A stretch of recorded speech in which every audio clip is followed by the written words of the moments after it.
My name is Ellis. I am an old man now. My hair is gray and my hands are slow.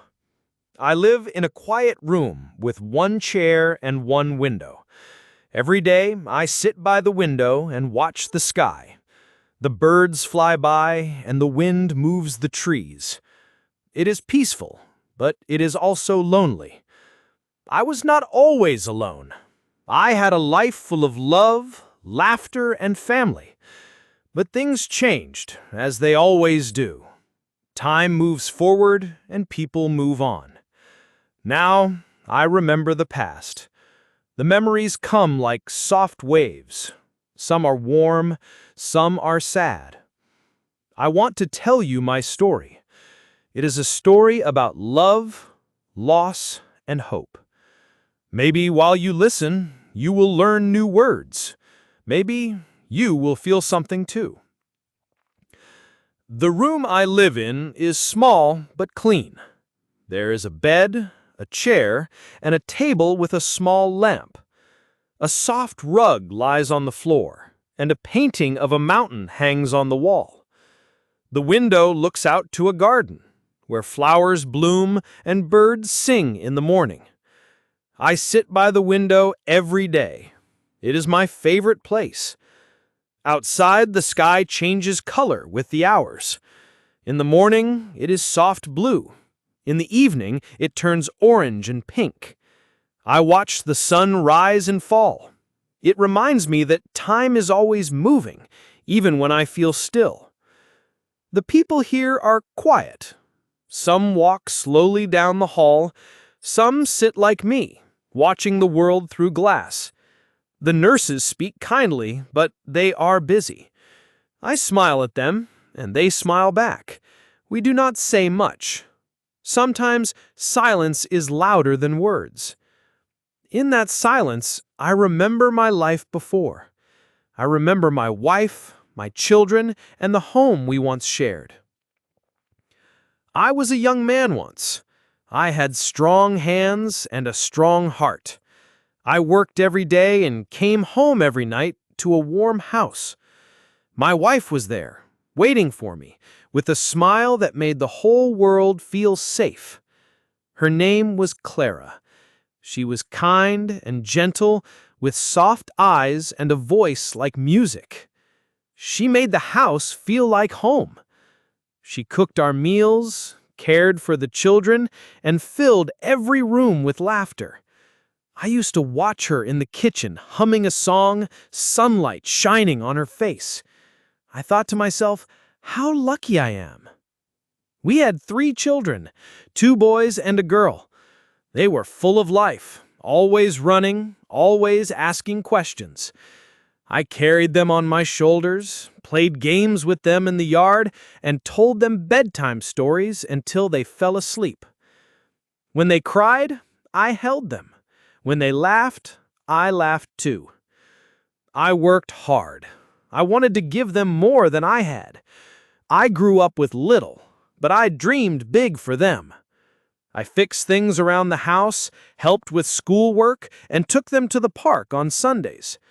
Clara and I would sit on the bench and watch them run through the grass, their small feet kicking up joy with every step. At dinner, we all sat together.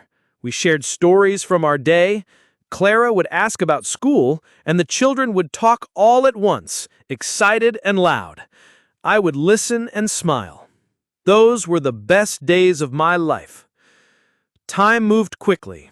The children grew taller. They made friends, went to school, and slowly spent more time away. I understood. It is the way of life. But part of me missed the noise, the mess, the little shoes by the door. Clara would look at me and say, "They'll come back. They love us." And I believed her, because when she said something, it always felt true. Our home was not big or fancy, but it was full. Full of voices, full of stories, full of love. I remember those days not just with my mind, but with my whole heart. Even now, when the world around me is quiet, I can still hear their laughter echoing in the corners of my memory. Those moments, simple as they were everything to me. One winter, Clara became ill. At first it was just a small cough. She smiled and said, "It's nothing, just the cold." But the days passed and she grew weaker. She could no longer walk around the house. She stayed in bed, her face pale, her voice soft like a whisper. I took care of her. I cooked the meals, cleaned the house, and sat beside her every night. I told her stories, hoping she would laugh again. Sometimes she smiled, but most of the time she just closed her eyes and held my hand. One evening, as the snow fell outside the window, she looked at me and said, "Take care of the children. They need you." Her voice was so quiet I almost didn't hear it. I nodded, but my heart was breaking. That night, Clara closed her eyes and did not open them again. She was gone. The room felt cold. My heart felt empty. The children cried. I held them close and told them we would be okay. But inside, I did not know how. The house, once full of light, now felt dark. Her chair stayed empty. Her laughter was gone. I tried to be strong. I went to work. I made dinner. I helped with homework. But everything felt different. The days were long, and the nights were even longer. The children grew older. They started spending more time away. School, friends, and new lives pulled them forward. I understood, but it still hurt. I missed the small moments. Breakfast together, late-night talks, their voices calling "Dad" when they came home. One day, they all sat with me and said, "Dad, you should not live alone. It's not safe. It's better if you stay in a home for older people."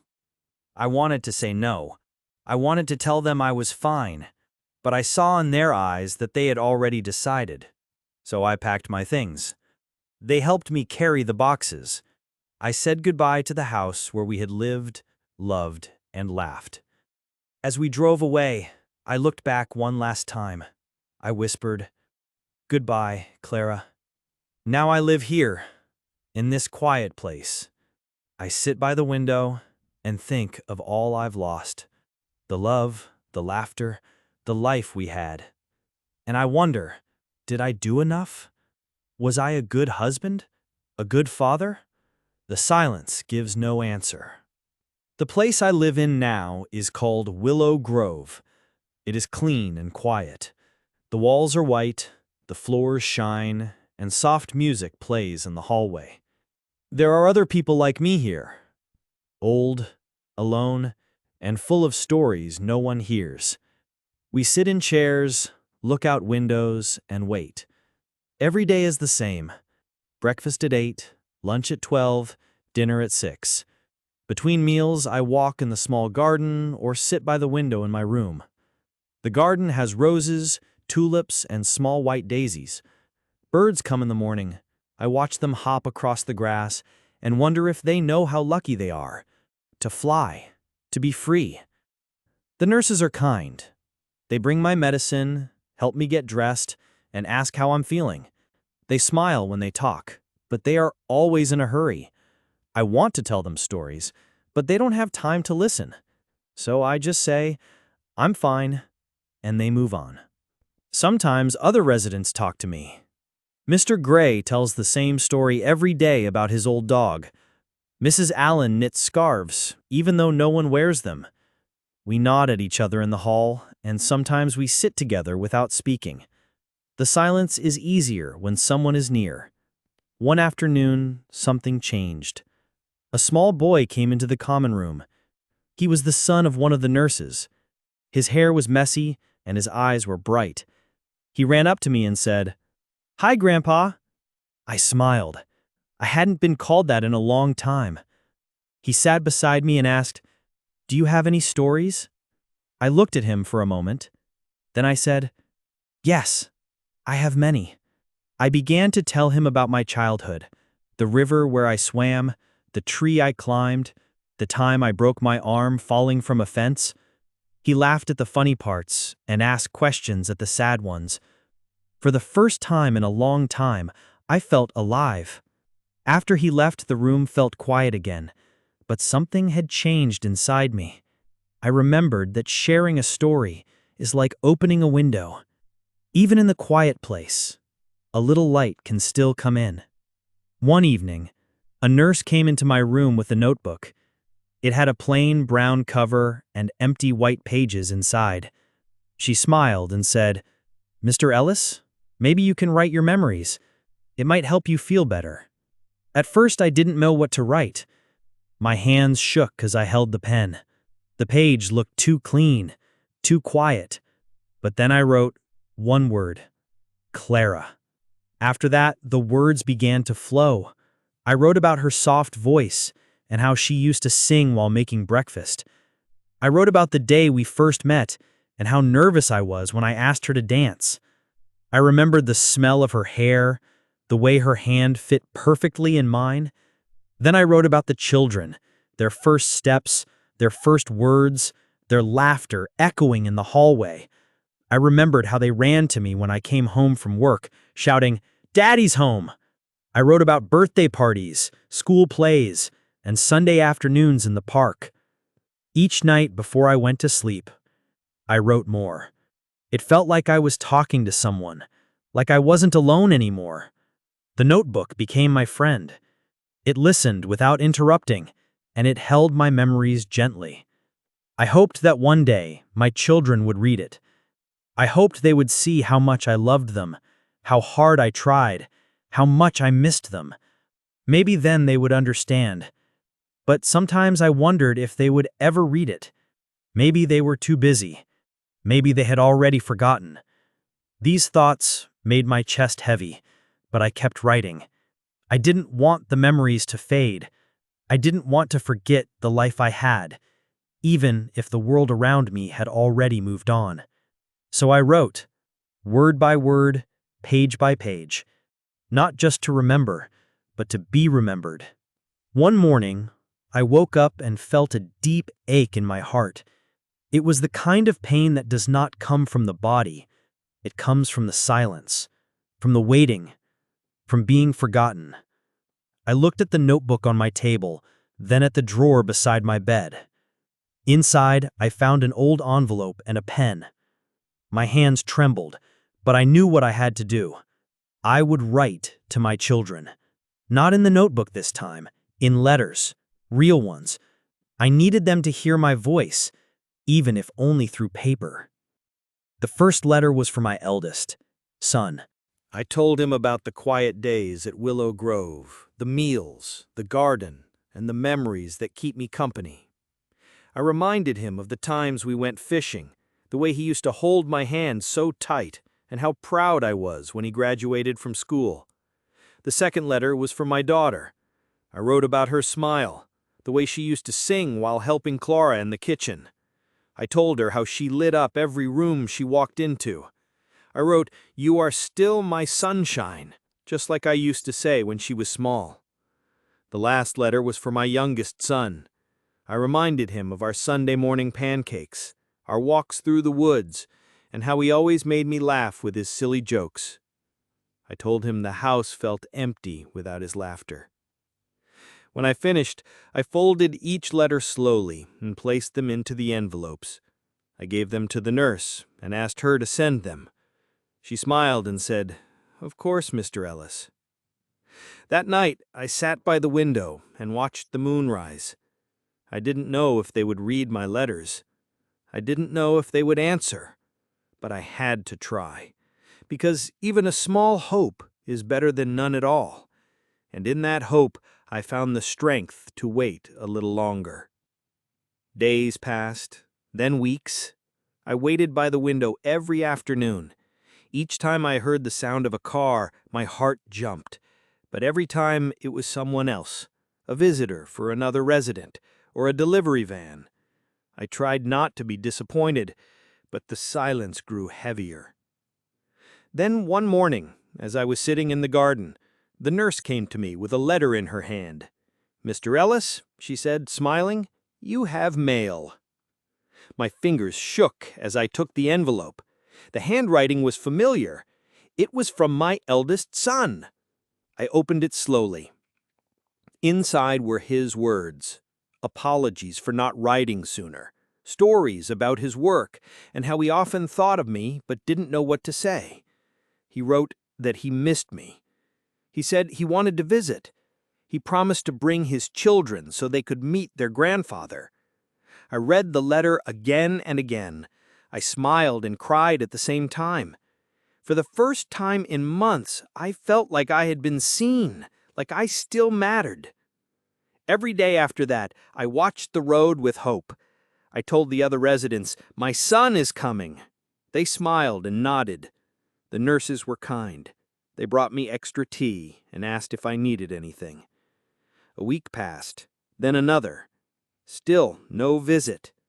Doubt crept in. Maybe he was too busy. Maybe he changed his mind. I tried to stay hopeful, but it was hard. I thought of writing again, but before I could, something happened. One bright morning, I heard footsteps in the hallway. They were not the usual steps of the nurses. They were slow and unsure. My heart beat fast. I sat up in bed, waiting. The door opened. It was him, my son. He stood there in the doorway, tall but unsure, with two small children beside him. My breath caught in my throat. I could not speak. He walked in, knelt beside me and said, "Hi, Dad. I'm here." I opened my arms and hugged him tightly.